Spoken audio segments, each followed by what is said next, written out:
He pulled me into the dark and made me his new addiction.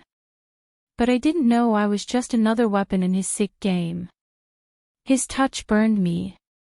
His threats destroyed me. And now I can't escape. Not from the lies. Not from the lust. Not from him. Betrayed her to be with him. Now I'm the one being hunted. Please like, comment and support Tips Swept in Secrets. My name is Sienna Cole, and I wasn't supposed to fall in love with him. I wasn't supposed to touch him. Or crave him. Or say yes to him. I wasn't supposed to betray her. But I did. The truth. It started with her tears. My best friend, Hazel Donovan, was the strongest woman I knew. She was fierce, unapologetically loyal, with the kind of heart that would gladly bleed for the people she loved. She'd been dating Everett Hale for almost a year when her nightmares started. The kind where your heart starts screaming long before your mouth does. She didn't tell me much at first. Just that Everett had changed. That she didn't know how to reach him. That he wasn't like he used to be. I didn't judge her for breaking. But when she started coming over every night with her red-rimmed eyes and shaking hands, I wanted to burn the world that hurt her to the ground. Until I met him. Really met him. It was at a rooftop party thrown by one of Hazel's friends. Everett was there. Not with Hazel. Alone. He stood by the rails, staring at the city lights like they were mocking him. He looked deadly in a suit, hands in his pockets, chest slightly rising like he was holding in an ocean of rage. And when he turned and saw me, something changed. "You're Sienna," he said. Not a question. Just a statement. "You're Everett," I answered, just as cold. He smiled slowly, but it wasn't friendly. Hazel's shadow. That should have been the moment I walked away. But I didn't.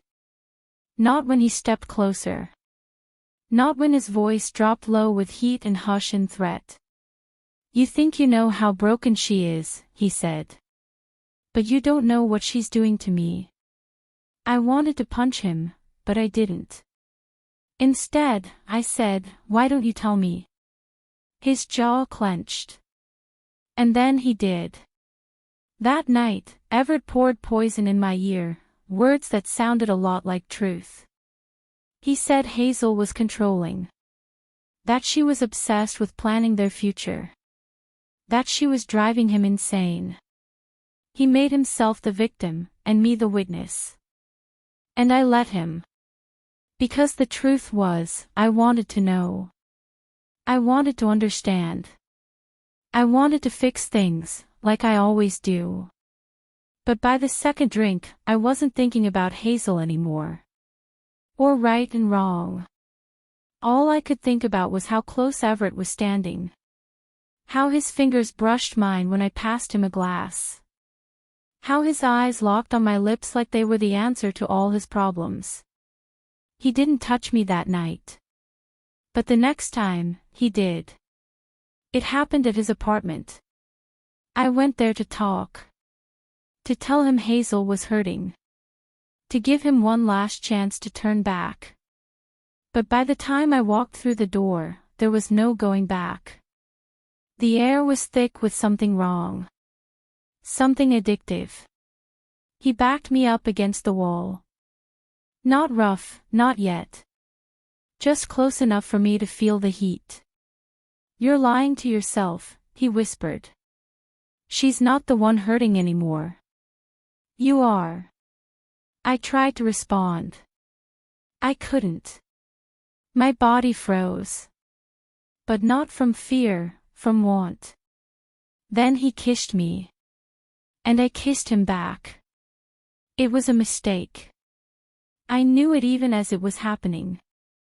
My hands were in his hair. His hands were under my shirt. He lifted me like I weighed nothing and carried me to the couch before slamming me down gently, as if he was afraid I'd vanish if he wasn't careful. Tell me to stop, he murmured, teeth dragging across my throat. I didn't. I let him own me. That night, my guilt was replaced with hunger. And I fed it. The darkness didn't stop there.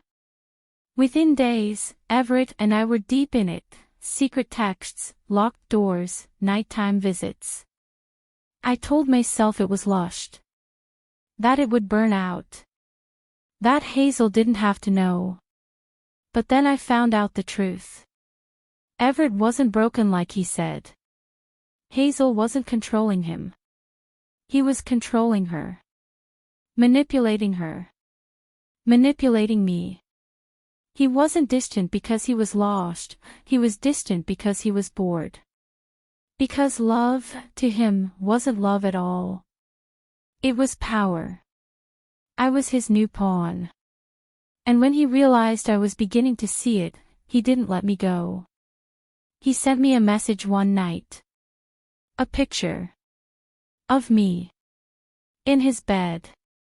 Asleep. And the caption. I own the truth. Choose your lie wisely. That's when the fear set in. Because he wasn't just a secret anymore, he was a threat. If Hazel found out, she'd be destroyed. And if Everett lost control, I'd be next.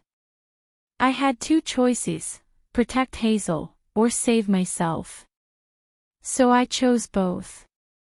I met Hazel for coffee the next morning, and for the first time in my life, I lied to her face.